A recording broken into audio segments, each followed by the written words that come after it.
आज माननीय प्रधानमंत्री जी दिल्ली आए थे और उन्होंने लगभग 43 मिनट्स का 43 मिनट का भाषण दिया, जिसमें से 39 मिनट उन्होंने दिल्ली के लोगों को और दिल्ली के लोगों द्वारा प्रचंड बहुमत से चुनी हुई सरकार को केवल गालियां देने का काम किया। 2015 में दिल्ली के लोगों ने 2 सरकारें चुनी थी दिल्ली के लिए। दिल्ली की संविधान में एक अजीब सिचुएशन है, दिल्ली हाफ स्टेट है, तो दिल्ली में लोग 2 सरकारें चुनते हैं। कुछ मुद्दे एक सरकार के अंडर में आते हैं और कुछ मुद्दे दूसरी सरकार के अंडर में आते हैं। तो दिल्ली में 2015 में लोगों ने 2 सरकारें चुनी थी, केंद्र सरकार बीजेपी की और दिल्ली सरकार आम आदमी पार्टी की। उसको अब 10 साल हो गए। इन 10 सालों में आम आदमी पार्टी की दिल्ली सरकार ने क्या क्या काम किए, आज अगर आप मुझे बताने के लिए बोलें तो शायद मुझे 2-3 घंटे भी कम पड़े। इतने काम किए, इतने काम किए, इतने काम किए।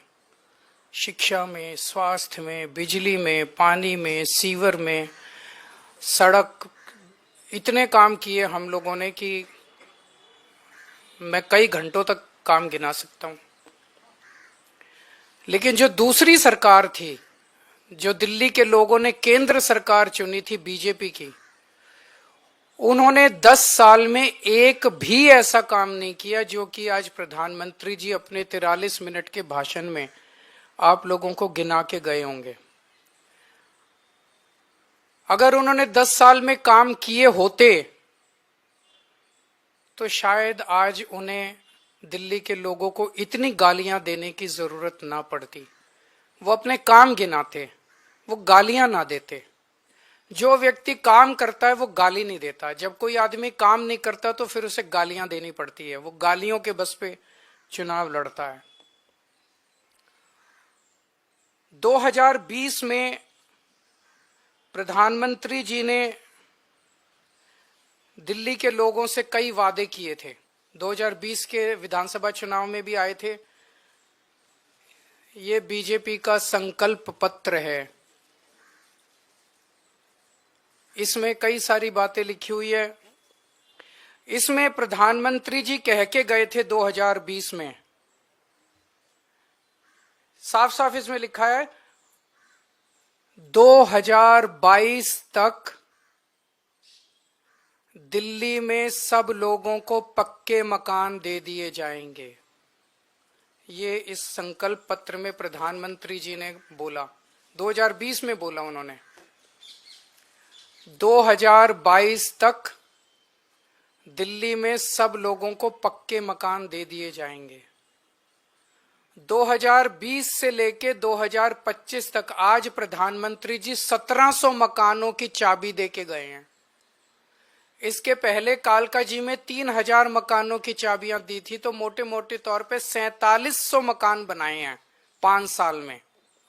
4700 मकान बनाए हैं 5 साल में।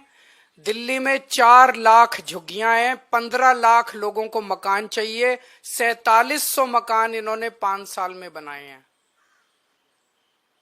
मुझे लगता है कि शायद 200 साल का प्रोग्राम बीजेपी ने बनाया है। ये संकल्प पत्र 5 साल का नहीं है, 200 साल का है।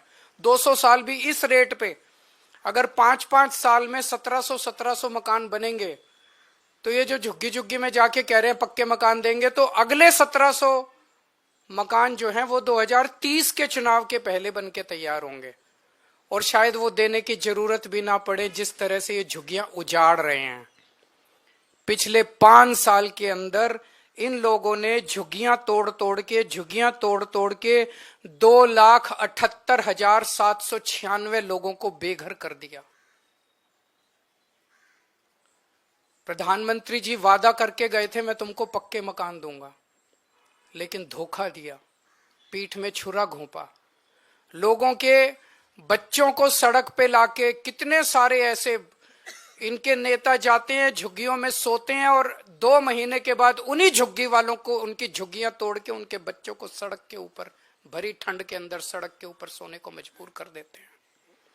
2,78,796 लोगों को इन्होंने 5 साल के अंदर बेघर किया। आज मैं आपको लिख के दे रहा हूं, मेरी बात नोट कर लेना। 2030 के चुनाव में अगर इन लोगों को वोट दे दिया, 2030 के चुनाव के पहले दिल्ली की सारी झुग्गियां तोड़ देंगे। 1700 फ्लैट भी नहीं देने वाले अगले 2030 के चुनाव तक। ये सारी झुग्गियां तोड़ देंगे, एक भी पक्का मकान ये लोग नहीं देने वाले।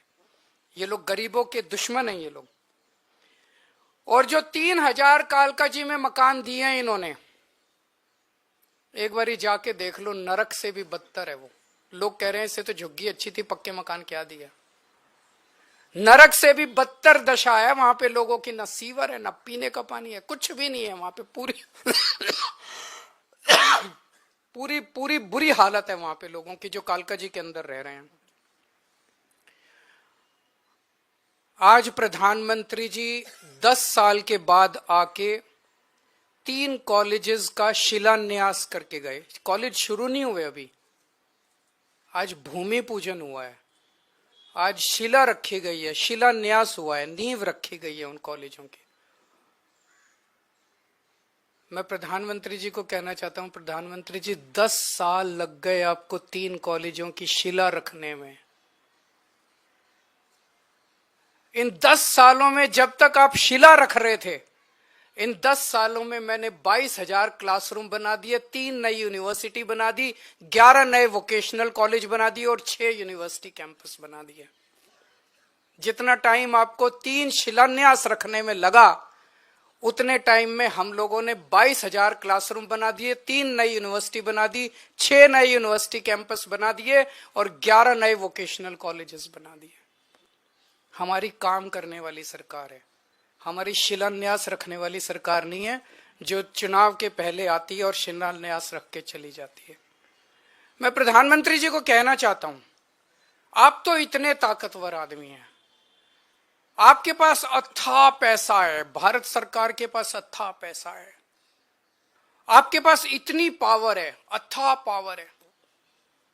एलजी आपका, पुलिस आपकी, 7 MP दिल्ली के आपके। मैंने 3 नई यूनिवर्सिटी बनाई, आप 30 नई यूनिवर्सिटी बनाते दिल्ली के अंदर, और आज आपको हमें गालियां देने की जरूरत नहीं पड़ती। आज आप दिल्ली के अंदर आते, दिल्ली के लोग आपको सर आंखों पे उठा लेते। मैं प्रधानमंत्री जी को कहना चाहता हूं, मैंने 22,000 क्लासरूम बनाए, आप 1 लाख क्लासरूम बना देते प्रधानमंत्री जी, लंबी लकीर खींचते। केजरीवाल ने इतना काम किया, उसके सामने लंबी लकीर खींच देते, केजरीवाल छोटा बन जाता। लोग आपकी वाह वाह करते। आपको मुझे गाली 39 मिनट तक आपको गालियां देने की जरूरत ना पड़ती अगर आप कुछ काम करके दिखाते प्रधानमंत्री जी। आपकी वाह वाह होती। मैंने 530 मोहल्ला क्लिनिक बनाए 5 साल के अंदर दिल्ली में।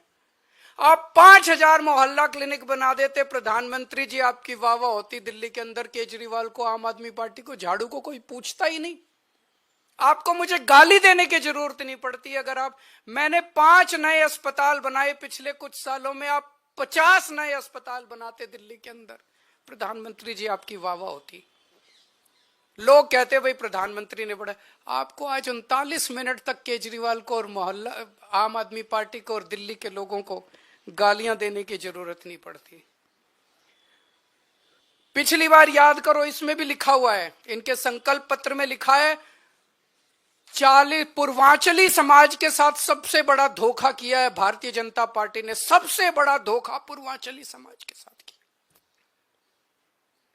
हमारे उत्तर प्रदेश और बिहार के गरीब भाई दिल्ली में आते हैं, या तो पढ़ने आते हैं या नौकरी ढूंढते हुए आते हैं। उन्हें दिल्ली में किराए पे रहने के लिए जगह नहीं मिलती, तो वो कच्ची कॉलोनियों के अंदर सस्ते किराए पे या तो ले लेते हैं जगह और या खरीद लेते हैं सस्ती कच्ची कॉलोनियों के अंदर। तो कच्ची कॉलोनियों में दिल्ली के अंदर लगभग मोटे मोटे तौर पे सब पूर्वांचल समाज के लोग रहते हैं। दिल्ली के अंदर कच्ची कॉलोनियों में 2014 के पहले कोई काम नहीं होता था, नरक की जिंदगी थी। 10 साल के अंदर आम आदमी पार्टी की सरकार ने लोगों को इज्जत और सम्मान की जिंदगी दी। हमने अपने पूर्वांचल समाज के भाइयों के लिए सड़कें बनाई, गलियां बनाई, स्ट्रीट लाइट्स लगवाई, नालियां बनवाई, सीवेज सिस्टम दिया, पानी की पाइपलाइन बनवाई, सीसीटीवी कैमरे लगवाए, मोहल्ला क्लिनिक बनाए, अस्पताल बनाए, स्कूल बनाए, उनको इज्जत की जिंदगी दी।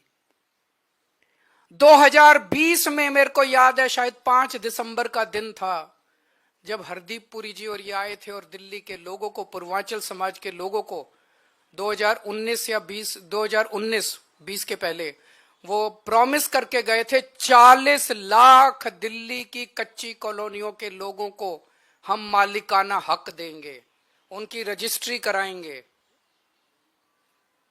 5 साल में 25,000 लोगों की रजिस्ट्री हुई है, 40 लाख के मुकाबले 25,000 लोगों की। तो लोग कहने लगे हैं, जो कहते हैं वो तो कम से कम बिल्कुल नहीं करते ये लोग, और कुछ करे ना करे, जो ये वादा करते हैं वो तो आप ये लिखवा लो कि ये बिल्कुल नहीं करते। आज प्रधानमंत्री जी बोले दिल्ली में आपदा आई हुई है, कई बार उन्होंने कहा दिल्ली में आपदा आई हुई है, दिल्ली में आपदा। आपदा दिल्ली में नहीं आई, आपदा भाजपा में आई हुई है। 3 तरह की आपदा भाजपा में आई हुई है। पहली आपदा, भाजपा के पास सीएम चेहरा नहीं है। दूसरी आपदा, भाजपा के पास नैरेटिव नहीं है, उन्हें पता ही नहीं चुनाव किस मुद्दे पे लड़ना है। तीसरी आपदा, भाजपा के पास कोई भी एजेंडा नहीं है इस चुनाव के लिए। तो 3 आपदा भाजपा के अंदर आई हुई है और एक आपदा दिल्ली में आई हुई है, वो है कानून व्यवस्था। दिल्ली के अंदर खुलेआम गैंगस्टरों की गोलियां चल रही हैं, लेकिन अमित शाह को सुनाई नहीं दे रही। दिल्ली के अंदर महिलाएं रो रही हैं, चीख रही हैं, चिल्ला रही हैं, उनकी चीख पुकार अमित शाह के और मोदी जी के कानों तक नहीं पहुंच रही। व्यापारी रो रहे हैं, व्यापारी दया की भीख मांग रहे हैं, गैंगस्टरों से व्यापारी जो है सुरक्षा मांग रहे हैं, लेकिन इनके कानों तक उनकी आवाज नहीं पहुंच रही। मैं प्रधानमंत्री जी से निवेदन करना चाहूंगा कि अपने अमित शाह जी को कहिए, अगर उनको थोड़ा सा समय सरकारें तोड़ने, जोड़ने, एमएलए खरीदने से समय मिल जाए तो थोड़ा सा समय दिल्ली की कानून व्यवस्था पे भी दे दें। और जो काम दिल्ली सरकार कर रही है, शिक्षा में, स्वास्थ्य में, बिजली में, पानी में, महिलाओं के लिए, बुजुर्गों के लिए, उस काम को लोग आपदा नहीं आशीर्वाद कहते हैं।